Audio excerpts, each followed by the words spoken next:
Assalamualaikum warahmatullahi wabarakatuh. Perkenalkan, nama saya Rahmadani, NIM 19931400015, kelas manajemen A. Kelas saya akan menyelesaikan tugas ekonomi manajerial dosen pengampu Profesor Dr. Anwar Ramli SE MSc dan dosen pengampu kedua Asniawati SE MSc yang berjudul Peramalan Permintaan. Dalam peramalan permintaan, kita pasti bertanya-tanya apa sih pentingnya peramalan permintaan ekonomi itu? Adapun tujuan peramalan ekonomi itu adalah untuk mengurangi resiko atau ketidakpastian yang dihadapi perusahaan dalam mengambil keputusan jangka pendek atau jangka panjang. Baiklah, pertama-tama saya akan menjelaskan apa sih itu peramalan permintaan.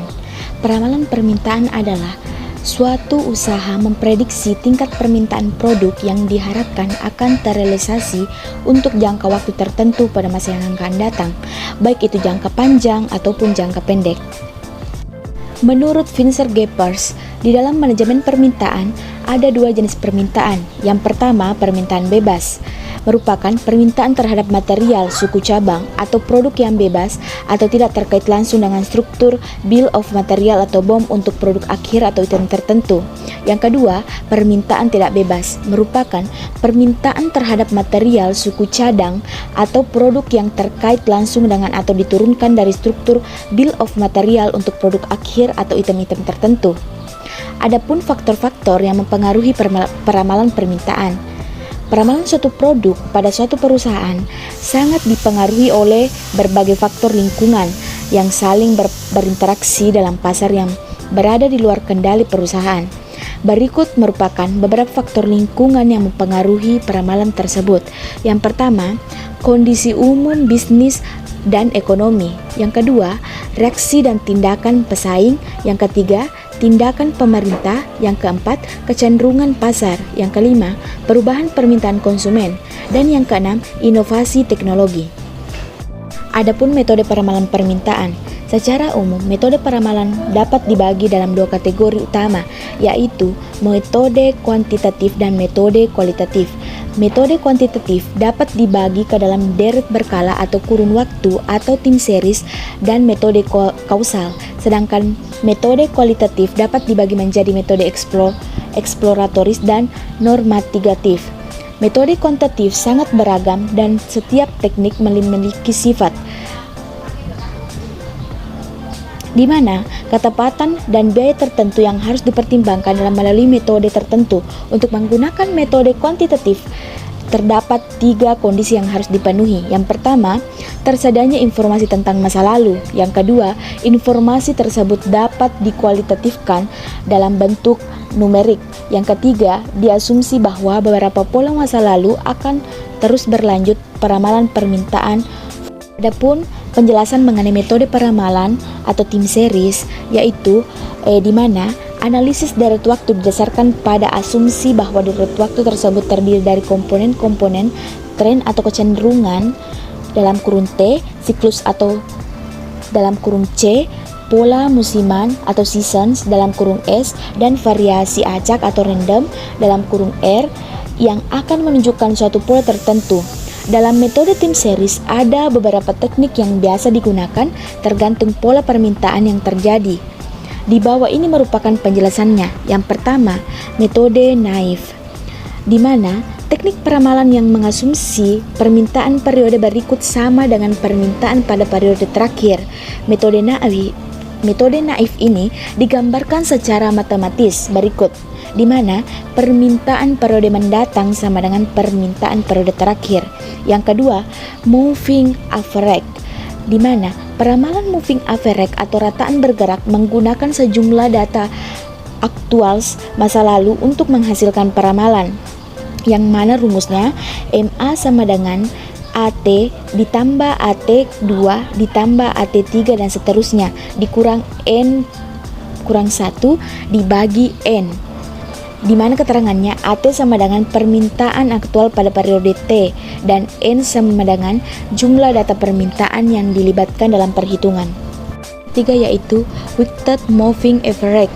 Saat terdapat tren atau pola yang terdeteksi, bobot dapat digunakan untuk mendapatkan penekanan yang lebih pada nilai terkini. Dilihat dari gambar di atas.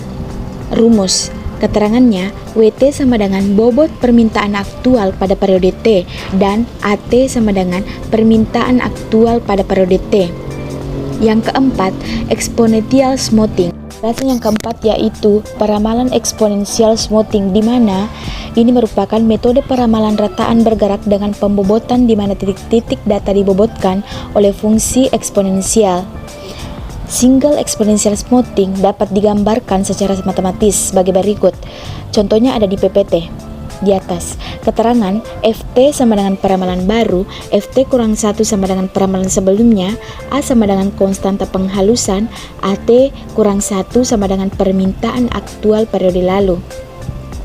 Di mana single exponential smoothing yang telah disesuaikan dengan adanya tren disebut double exponential smoothing.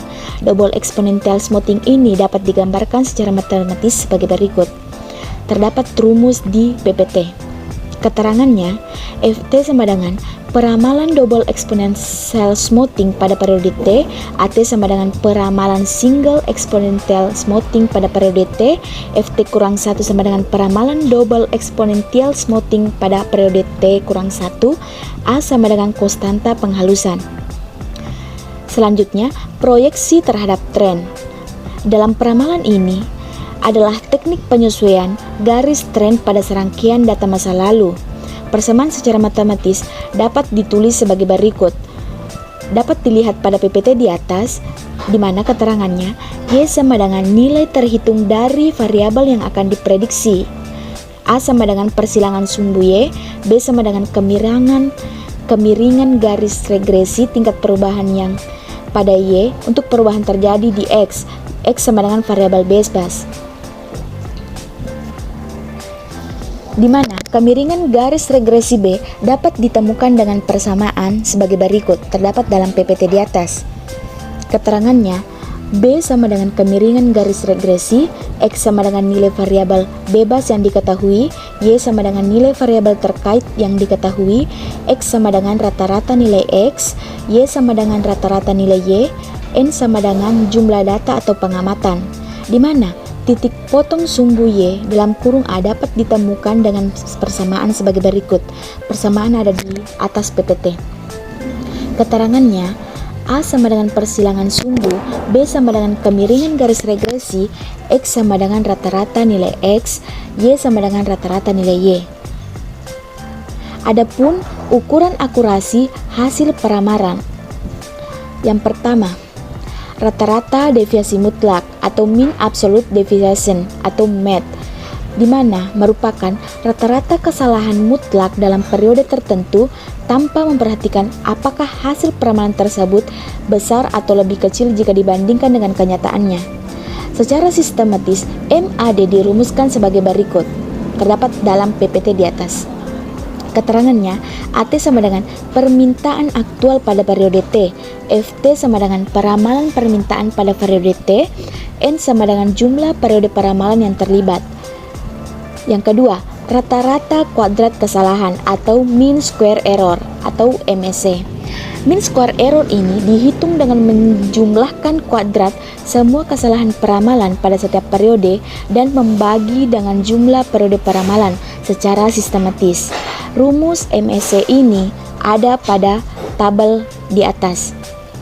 Keterangannya, AT sama dengan permintaan aktual pada periode T, FT sama dengan peramalan permintaan pada periode T, N sama dengan jumlah periode peramalan yang terlibat. Yang ketiga, rata-rata kesalahan peramalan atau mean forensic error atau MFE. MFE sangat efektif untuk mengetahui apakah suatu hasil peramalan selama periode tertentu terlalu tinggi atau terlalu rendah. Secara sistematis dirumuskan sebagai berikut. Terdapat dalam PPT di atas. Keterangannya, AT sama dengan permintaan aktual pada periode T, FT sama dengan peramalan permintaan pada periode T, N sama dengan jumlah periode peramalan yang terlibat. 4. Rata-rata persentase kesalahan mutlak, di mana merupakan ukuran kesalahan relatif atau MAP biasanya lebih berarti dibandingkan map kepada map. menyatakan persentase kesalahan hasil peramalan terdapat permintaan aktual secara periode tertentu. Secara sistematis dirumuskan sebagai berikut. Terdapat dalam PPT di atas keterangannya, AT sama dengan permintaan aktual pada periode T, FT sama dengan peramalan permintaan pada periode T, dan N sama dengan jumlah periode pada peramalan yang terlibat. Di penjelasan dari peramalan permintaan yang dapat saya jelaskan, saya ucapkan terima kasih. Wassalamualaikum warahmatullahi wabarakatuh dan selamat pagi.